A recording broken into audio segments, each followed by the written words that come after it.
성경은 떠나는 것에 대한 이야기라고 할 수가 있겠습니다. 떠나는 이야기가 의외로 많이 있습니다. 아담과 하와는 에덴 동산을 떠났죠. 엄밀히 말하면 그들은 쫓겨난 것이라고 볼 수 있겠습니다. 야곱도 요셉도 집을 떠나 낯선 곳으로 나아갔습니다. 애굽에 살던 이스라엘 백성도 약속의 땅, 가나안 땅을 향해서 떠나갔죠. 그러니까 신앙 여정은 어떤 의미에서 떠남에 대한 이야기다, 이렇게 말할 수도 있겠습니다. 익숙한 것들에서 떠나고 오래 묵은 삶의 틀에서 벗어나는 것이 믿음의 길입니다.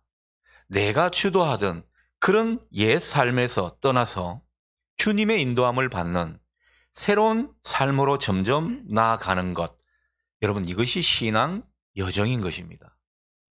오늘 본문은 믿음의 조상 아브라함이 하나님의 부르심을 따라서 떠나가는 그런 이야기라고 볼 수 있습니다. 1절에는 하나님께서 아브라함을 부르시는 말씀이 나오죠. 그리고 4절을 보니까 하나님께서 아브라함을 부르신 곳이 소개되어 있는데, 여러분, 그곳이 어디입니까? 하란입니다. 성경을 좀 아시는 분들은 하나님께서 아브라함을 갈대아 우르에서 부르신 것으로 그렇게 알고 있는데, 오늘 본문을 보면 그게 아니라는 거죠. 갈대아 우르가 아니라 하란에서 하나님은 아브라함을 부르셨습니다. 왜 갈대아 우르가 아닌 하란에서 부르셨을까? 그것을 우리가 생각하게 됩니다. 자, 오늘 본문 앞 11장 31절을 보면 처음에 갈대아 우르에서 하나님께 부르심을 받은 사람은 아브라함이 아니라 아브라함의 아버지 데라였다는 사실을 보게 됩니다. 데라가 아들 아브라함, 손자 롯, 그리고 며느리 사라를 데리고 갈대아 우르를 떠나 가나안 땅으로 가고자 했다. 성경은 우리에게 이렇게 전하고 있습니다. 유대인의 구전에 따르면 본문에서 아브라함에게 주신 소명, 곧 너는 너의 고향과 친척 아버지의 집을 떠나 내가 내게 보여줄 땅으로 가라. 이 명령은 원래 갈대아 우르에 있던 데라에게 먼저 임했다고 그렇게 전하고 있습니다.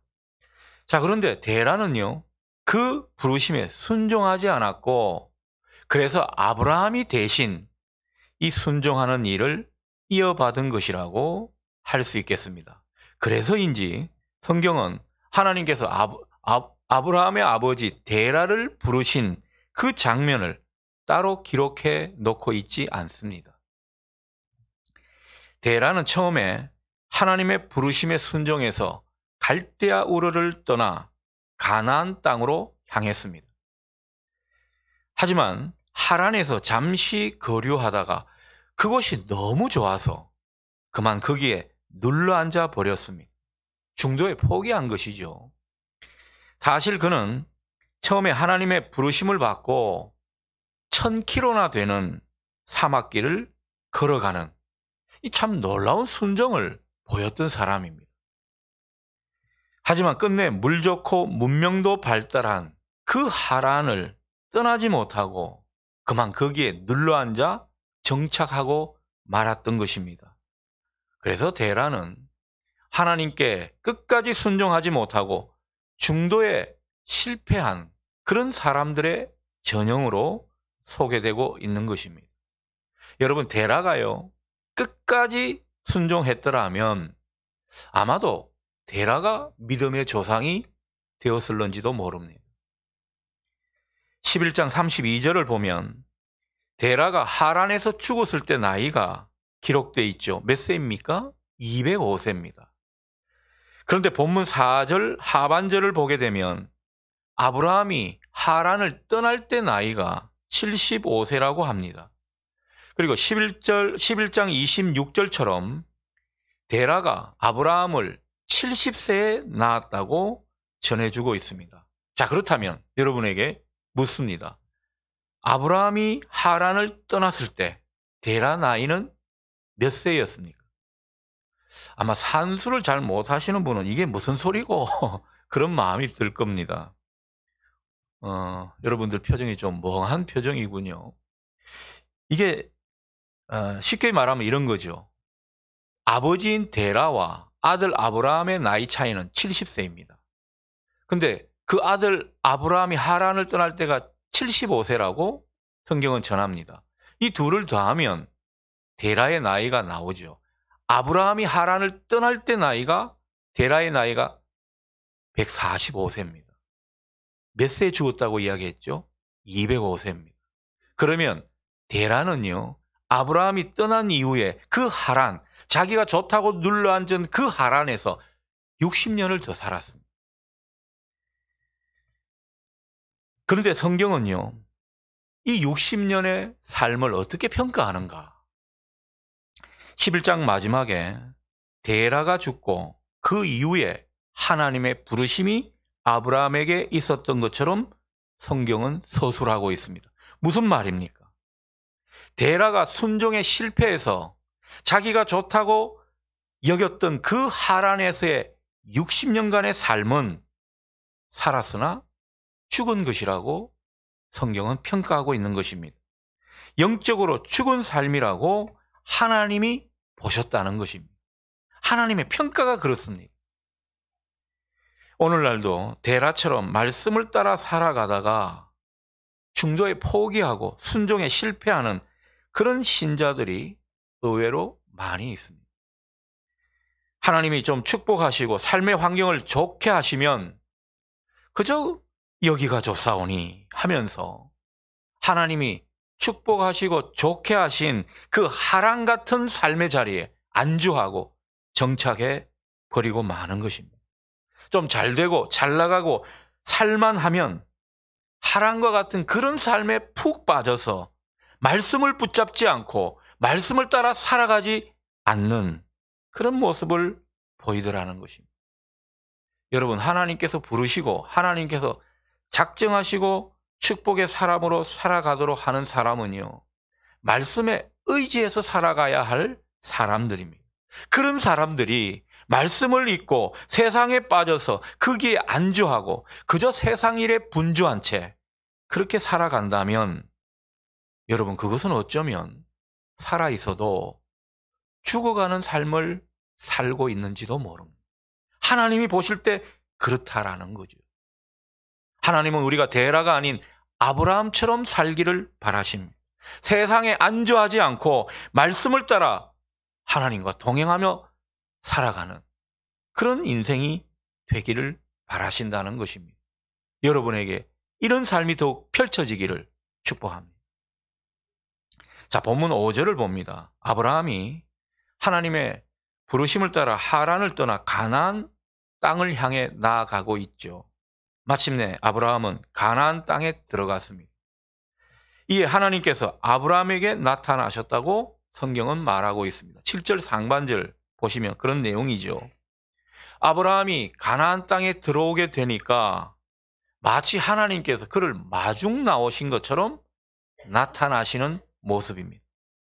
아브라함은 갈대아 우르를 떠나 마침내 하나님이 계시는 땅, 가나안 땅 그곳에 도착한 아브라함을 하나님이 진심으로 맞아주셨고 아브라함은 그 하나님의 세계로 들어오게 된 것입니다.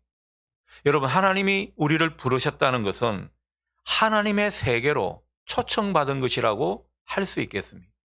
그래서 하나님의 세계가 아닌 그런 세상의 중심에서 하나님의 세계로 점점 나아가는 것, 이것이 믿음의 여정이고 믿는 것이라고 할 수 있겠죠.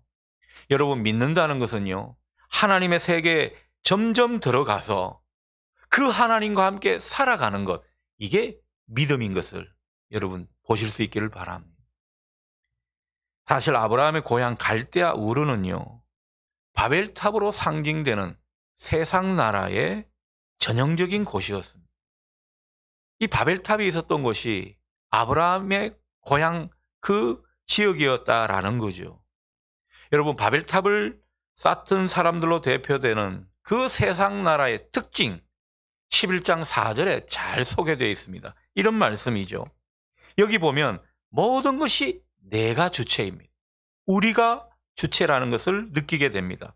자, 성읍과 탑을 건설하여 그 탑 꼭대기를 하늘에 닿게 하여 우리 이름을 내고 온 지면에 흩어짐을 면하자. 여러분 어떻습니까?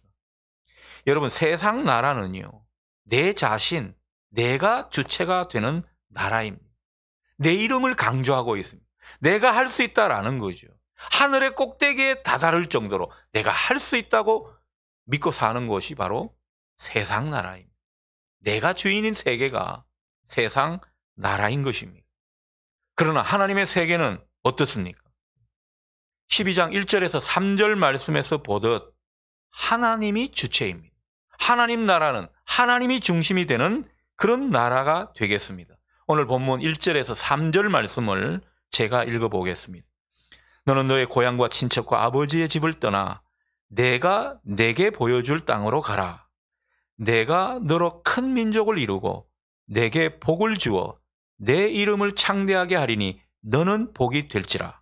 너를 축복하는 자에게는 내가 복을 내리고 너를 저주하는 자에게는 내가 저주하리니 땅의 모든 족속이 너로 말미암아 복을 얻을 것이라. 아멘. 여러분, 이 말씀 속에서 내라고 하는 것은 누구를 지칭하는 것입니까? 우리가 아닙니다. 하나님입니다. 자, 그러면 하나님의 세계, 하나님의 나라는 하나님이 주도하신다는 뜻을 우리에게 말씀하고 있습니다. 하나님이 복을 주셔야 되는 것이고 하나님이 인도해 주셔야 되는 것이고 하나님이 지시하시는 그런 세계가 바로 하나님의 나라인 것입니다. 하나님이 주인 되시고 하나님의 이름만이 높임을 받는 그 나라가 바로 하나님의 나라, 하나님의 세계인 것입니다. 아브라함은 이렇듯 하나님께서 이 바벨탑을 본거지로 하는 그 고향 땅에서 새로운 세계, 하나님의 세계로 부르심을 받은 것을 우리가 보게 되는 것이죠. 자기를 높이고 자기가 주인 되는 그런 세상 나라가 아닌 하나님을 높이고 하나님이 주인 되시는 그 하나님 나라에 살도록 하나님은 아브라함을 이끌어 가셨어요. 따라서 하나님의 부르심을 따라 믿음으로 나아가는 삶은 어떤 삶입니까? 내가 주인 되는 그런 삶에서 떠나서 하나님이 주인 되시고 하나님의 이름을 더욱 높이는 그런 삶으로 나아가는 것을 의미합니다. 여러분, 신앙이 성숙해지는 것도 가만 보면 그렇습니다. 점점 내가 죽어집니다. 내 안에 내가 없어지더라는 거죠. 대신 내 인생에서 주님이 더욱더 높임을 받고 주님이 내 안에서 살아나는 그런 인생이 신앙이 성숙해지는 인생이라 할 수 있겠습니다. 그런 의미에서 여러분의 신앙이 더욱 깊어질 수 있기를 바랍니다. 여러분, 하나님이 하시고 하나님이 주인 되시는 이 하나님의 세계는요, 또한 말씀의 세계인 것입니다. 하나님 나라에서 중요한 것은 바로 말씀입니다. 하나님께서는 돈으로 그리고 힘으로 다스리지 않습니다. 하나님이 다스리시는 무기는 말씀입니다. 하나님께서 말씀으로 나타나셨죠. 그리고 말씀으로 약속을 주시며 인도해 가십니다. 말씀으로 우리 삶을 이끌어 가시더라는 거죠.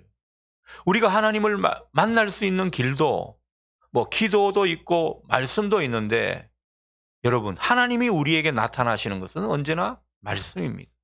그러니까 하나님과 소통할 수 있고 하나님과 만날 수 있는 길은 말씀에 있다라는 것입니다. 오늘 4절 상반절을 보십시오. 아브라함은 어떻습니까? 하나님의 말씀이 임하자 그는 말씀을 따라갔고 이후에도 말씀을 따라 쭉 살아가는 이런 모습을 보이고 있더라는 거죠.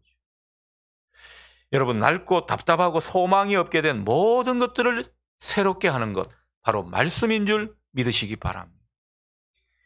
여러분, 우리 삶이 좀 답답하고 뭔가 변화가 필요합니까? 말씀이 임해야 합니다. 우리 안에 소망이 없고 불안하고 심한 경우 절망감을 느낍니까?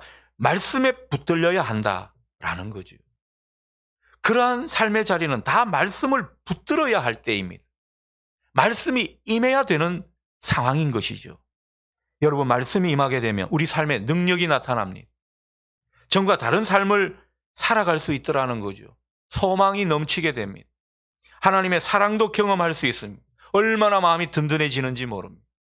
그러니 하나님의 약속의 말씀을 사모하시고 이 말씀을 구하십시오. 여러분 얼마나 말씀을 사모하십니까? 얼마나 말씀을 구하는 심령으로 살아가고 계십니까? 말씀에 순종하겠다는 그런 결단으로 하나님 앞에 서시면 좋겠습니다. 여러분 그런 사람에게 하나님의 말씀은 임하게 되고 하나님의 음성은 들리게 될 줄 믿습니다. 이게 얼마나 우리에게 큰 힘이 되는지 모릅니다. 따라서 오늘 본문 1절에서 3절 말씀은요, 어떤 사람에게 주시는 축복의 약속의 말씀인가? 바로 말씀에 순종하는 그런 사람에게 주시는 약속의 말씀인 것입니다. 하나님이 그런 사람에게 축복을 약속하고 있더라는 거죠. 하나님이 말씀과 언약에 순종하고자 하는 그런 사람들을 향해 오늘 이 말씀을 주신 것입니다. 1절은 하나님의 명령을 말씀하는 것이고 이 말씀에 순종하게 되면 2절과 3절과 같은 이런 축복을 하나님께서 주시겠다 약속하시는 것입니다. 여러분 2절 말씀을 먼저 보겠습니다. 내가 너로 큰 민족을 이루고 내게 복을 주어 내 이름을 창대하게 하리니 너는 복이 될지라. 하나님께서 우리에게 첫 번째 약속하신 복은 우리를 잘되게 하는 것입니다. 이름을 떨치게 한다는 것입니다. 번성하게 하시고 크게 해 주시겠다는 그런 약속을 우리에게 주고 계십니다. 여러분 정말 듣기만 해도 좋은 말씀 아닙니까? 우리가 정말 바라는 것들이 오늘 이 말씀 속에 있다고 생각합니다. 그러나 우리가 주의해서 봐야 할 것은 이 모든 것이 하나님에게서 주어지는 약속이라는 것입니다. 바꾸어 말하면 우리가 복을 얻고 하나님이 약속하신 이 모습대로 살아가는 것은 우리의 열심과 노력으로 되는 것이 아니라는 것입니다. 우리가 애쓰고 발버둥 치는 그것으로 이루어지는 것이 아니라는 거죠. 우리의 의로움과 우리의 지혜로 이런 복을 얻는 것이 아니라고 하나님은 분명히 말씀하고 있는 것입니다. 하나님 말씀에 순종하게 될 때, 그래서 하나님과 뭔가 뜻이 맞아 들어가는 그런 인생이 되어갈 때 하나님은 축복하신다는 것을 우리에게 약속하고 계신 것입니다. 자, 그런데 이 하나님의 복은요, 단번에 주어지는 것이 아닙니다. 일회성이 아니라는 거죠.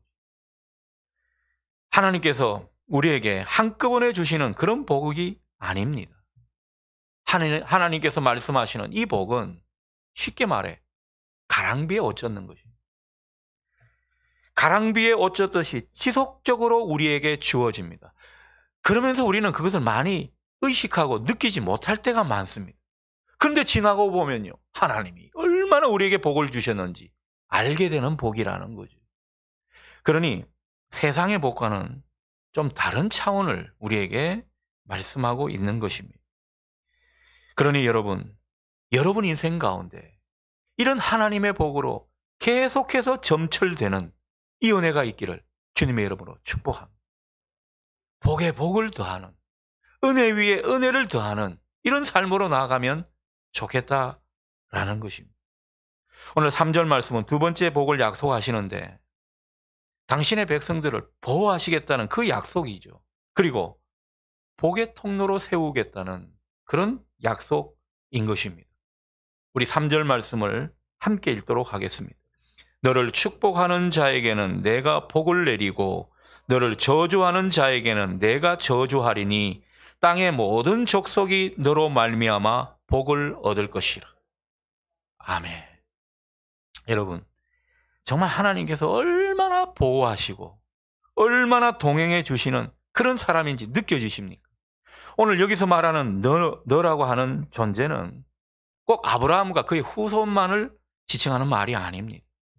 앞서 말씀드렸듯이 하나님 뜻에 순종해서 믿음으로 나아가는 그 삶을 살고자 하는 모든 이들을 향해서 하나님은 이 말씀을 약속으로 주시는 것입니다.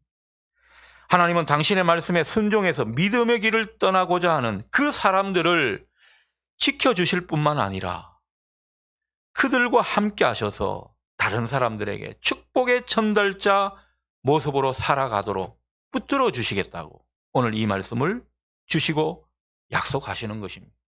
그러니 오늘 이 말씀만 생각하고 묵상하면요, 야, 믿음으로 살아가는 삶이 이렇게 자랑스럽구나, 든든하구나 느껴지는 것입니다. 어떤 드라마를 보니까 이 주인공이 자기가 막 참 기뻐하는 그런 모습을 보게 되는데 그 기쁨의 이유가 뭔가 곰곰이 생각해 봤더니만 그게 바로 뿌듯함이었다고 그렇게 말을 하더군요. 여러분, 우리가 믿는 사람으로 살아가면서 이 뿌듯함이 우리 심령을 좀 채워갔으면 좋겠습니다. 야, 나는 하나님의 사람이구나. 나는 정말 축복의 사람으로 하나님이 붙드셨구나. 하나님께서 나를 얼마나 이 축복의 통로로 사용하시려고 준비하시는구나. 뭔가 이런 것을 생각하고 그것을 통해 뿌듯함을 느끼고 자랑스럽게 믿음의 길을 걸어가는 저와 여러분 되실 수 있기를 바랍니다. 자, 중요한 것은요, 하나님께서 우리를 어떤 존재로 부르셨냐라는 겁니다. 여러분, 우리를 어떤 존재로 부르셨습니까? 축복의 근원으로, 복의 근원으로 우리를 부르셨다는 것입니다. 아브라함을 그렇게 부르셨듯이 우리도 그렇게 부르셨다는 거죠. 여러분, 복의 근원이라는 것은 원어로 그 의미를 살려보면요, 복덩어리로 부르셨다는 거죠. 여러분, 복덩어리는 자기만 복을 누리는 게 아닙니다. 이 복이 주체할 수 없어서 다른 사람에게 흘러가는 이런 의미를 담아내고 있는 것이죠. 그러니 우리를 복덩어리로 부르셨다면 우리를 축복의 통로로 사용하시겠다는 그런 하나님의 바람이 이 속에 숨겨져 있는 것입니다. 우리는 하나님께 받는 복만을 생각하고 그 복 자체만을 강조합니다. 그러나 하나님은요, 우리가 복을 받을 뿐만 아니라 복덩어리가 되는 것에 뭔가 관심이 많으신 듯 보입니다. 복의 통로 같은 그런 인생이 되기를 바라시는 거죠. 3절 하반절 보십시오. 땅의 모든 족속이 너로 말미암아 복을 얻을 것이다. 여러분으로 말미암아 복을 얻게 해주겠다. 이렇게 말씀하고 있습니다. 무슨 뜻입니까?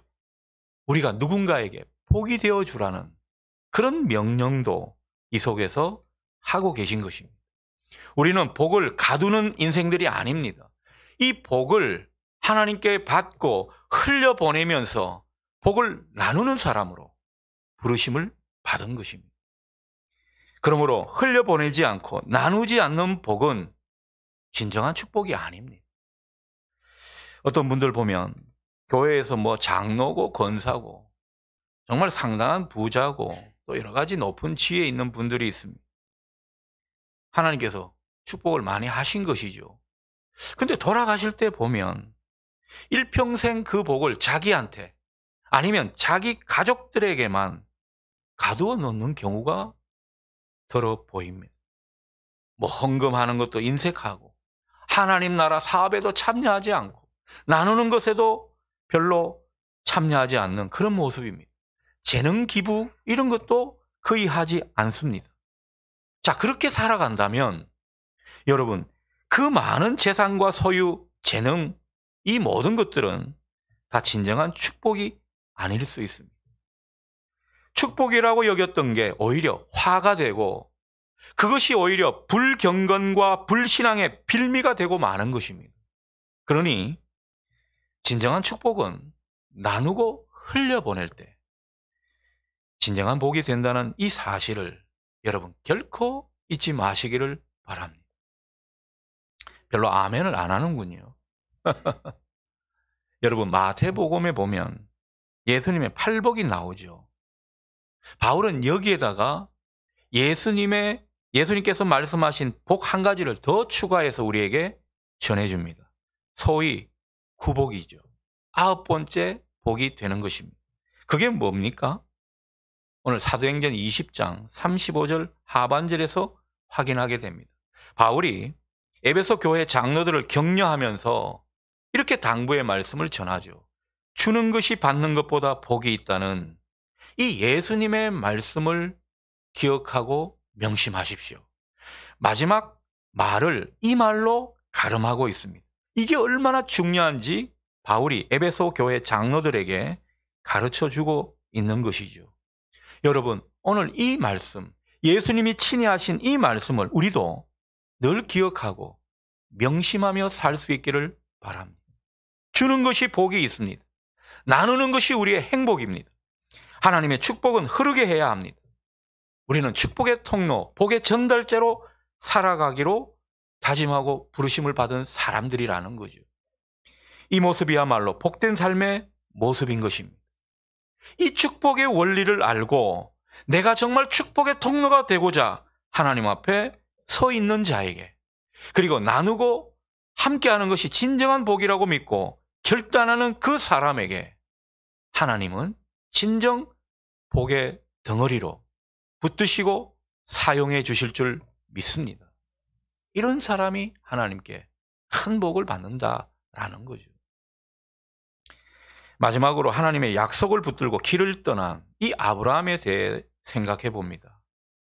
여러분, 아브라함은 하나님의 말씀대로 즉시 하란을 떠나 약속의 땅 가나안으로 나아갔습니다. 많은 소유와 대식구들을 데리고 가나안 땅으로 들어갔죠.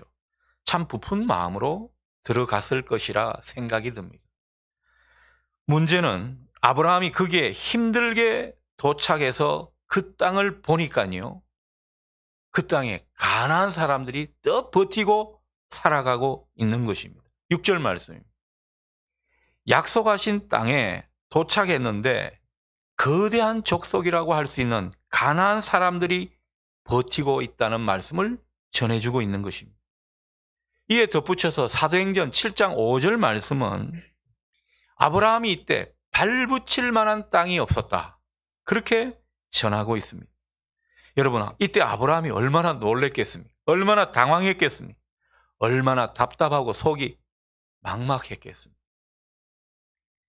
이렇듯 하나님의 약속은요, 때로는 우리가 생각한 것과 아주 판이할 때가 많이 있습니다. 하나님이 분명히 인도해 가시고 있는데, 하나님이 약속의 말씀을 이렇게 주셨는데 우리에게 펼쳐지는 모습은 완전히 다른 딴판인 그런 모습이 자주 보일 때가 있더라는 거죠. 여러분, 이럴 때 당황하지 마십시오. 하나님은 이럴 때 우리를 달아보시는 것입니다. 이럴 때 우리가 하나님 앞에 어떤 모습이냐가 중요한 것이죠. 아브라함은 이런 가운데 장소를 옮겨서 베델과 아이 사이에 장막을 칩니다. 여러분, 베델과 아이 사이라고 하는데 이곳을 이 지리적으로 보게 되니까 유대 사막이 보이는 곳입니다. 그렇다면 지금 아브라함이 보이는 장면들은 어떤 것입니까? 산도 없고 들도 없고 풀도 없는 깡마른 사막만 보이는 그런 곳에 자기가 있더라는 거죠. 아무것도 보이지 않습니다. 하나님께서 축복하시고 인도에 가셨다고 믿고 왔는데 아무것도 보이지 않는 것입니다. 물이 풍부한 갈대아 우르나 그 윤택한 삶을 살았던 하란, 그 하란에 살던 아브라함으로서는 이 자체가 아마 견디기 힘든 고통이었을 겁니다. 중요한 것은 이런 가운데 아브라함이 뭐를 했냐라는 거죠. 아브라함은 이때 낙심하고 주저앉아서 아무것도 하지 않는 그 모습이 아니었습니다. 오늘 성경을 보니까 제단을 쌓았다고 이야기하고 있습니다. 7절 하반절 보십시오. 자기에게 나타나신 여호와께 그가 그곳에서 제단을 쌓고, 8절 하반절을 보니 그가 그곳에서 여호와께 제단을 쌓고 여호와의 이름을 부르더니, 하나님께 제단을 쌓고 하나님께 예배를 드렸던 모습을 우리에게 보여주고 있습니다. 여기서 아브라함이 하나님의 이름을 불렀다고 이야기하죠. 이것은 뭐 단순히 하나님 이런 것이 아닙니다. 정말 약속을 주신 하나님께 죽기 살기로 매달리며 간절히 그분을 찾았다는 뜻입니다. 하나님만 믿고 따르겠다는 그 신앙 고백을 이 예배의 자리를 통해 다시 한번 하나님께 드렸다는 뜻입니다. 하나님 외에 다른 것을 의지하지 않겠습니다. 결단을 하나님 앞에 드린 모습입니다. 여러분, 아브라함은 이러한 모습과 이러한 정신으로 하나님께 예배를 드렸다고 우리에게 전해주고 있는 것입니다. 여러분, 우리의 예배가 아브라함처럼 이 모습으로 예배드리면 좋겠습니다. 여러분, 우리의 예배가 달라져야 합니다. 우리 예배가 살아있는 예배가 되면 좋겠습니다. 매주 드리는 이 주일 예배, 그리고 내일부터 새롭게 열리는 이 특세가 오늘 아브라함의 모습처럼 전적으로 하나님만 의지하고 간절히 하나님을 구하는 그런 예배가 되기를 바랍니다. 아브라함이 아무것도 보이지 않는 그곳에서 하나님의 약속을 바라보고 하나님 앞에 간절함으로 예배드릴 때 하나님은 외면하지 않으셨습니다. 하나님께서 나타나셔서 다시 약속의 말씀을 주셨습니다. 그 하나님은 우리에게도 나타나실 것입니다. 약속의 말씀을 주실 거라 믿습니다. 이렇게 하나님만 의지하고 간절히 하나님을 찾는 그 아브라함, 하나님은 그 아브라함을 얼마나 귀하게 여기셨는지 모릅니다. 이후에 하나님이 아브라함을 어떻게 대해 주셨는지 보면 잘 알게 되는 것이죠. 눈동자처럼 지켜 보호해 주셨습니다. 그는 사실 이후에 하나님 앞에 허물을 많이 보였습니다. 그런데 그 허물을 다 가려주셨고 하나님의 그 보호하심과 은혜로 그를 인도해 가셨습니다. 여러분, 지금도 간절히 하나님의 이름을 부르며 하나님을 찾고 하나님만 의지하겠다, 세상의 다른 모든 것을 떠나서 하나님과 함께 살겠다, 그렇게 다짐하며 하나님 앞에 나아가는 예배자들에게 하나님은 지금도 이 은혜를 동일하게 베풀어 주실 줄 믿습니다. 오늘 이 믿음이 우리에게 회복되기를 소원합니다. 아브라함은 하나님의 부르심을 따라 길을 떠났습니다. 날마다 믿음으로 떠나갔습니다. 약속의 말씀 붙잡고 떠나갔고 하나님의 이름 부르며 예배하며 나아갔습니다. 그래서 내가 주인 되는 세상, 물질과 성공이 우상이 되는 그런 세상, 죄악과 불순종이 판치는 그런 세상에서 점점 떠나갔습니다. 그리고 하나님의 세계에 깊숙이 들어와 살게 되었습니다. 여러분, 이게 믿음의 길인 것입니다. 여러분, 날마다 이 아브라함처럼 믿음으로 떠나가실 수 있기를 바랍니다. 옛사람이 속한 그 삶에서 말이죠. 우리는 그 삶에서 자꾸 떠나가야 합니다. 그리고 말씀을 따라 순종함으로 하나님의 세계로 점점 진입해가는 그런 인생이 되어야 할 것입니다. 여러분, 하나님의 이름을 부르며 예배하는 가운데 간절히 하나님을 의지하며 그분과 함께 사는 이런 인생으로 나아가시기로 작정하시면 좋겠습니다. 특별히 사업을 새롭게 시작하거나 정말 크나큰 문제 앞에서 아무것도 보이지 않는 그런 상황이라면 여러분, 다른 것 다 내려놓으시고 오늘 이 아브라함의 모습을 생각하며 하나님 앞에 참된 예배자로 말씀을 따라 순종하며 나아가는 그런 사람으로 서십시오. 하나님께서 분명 하나님의 기쁨이 되는 그 사람에게 하나님의 복덩어리가 되게 해 주실 줄 믿습니다. 여러분이 하나님의 복덩어리로 놀라운 은혜의 역사를 체험하고 그래서 진정한 축복의 통로로 하나님과 동역하는 그런 여러분의 귀한 삶 되실 수 있기를 기원합니다.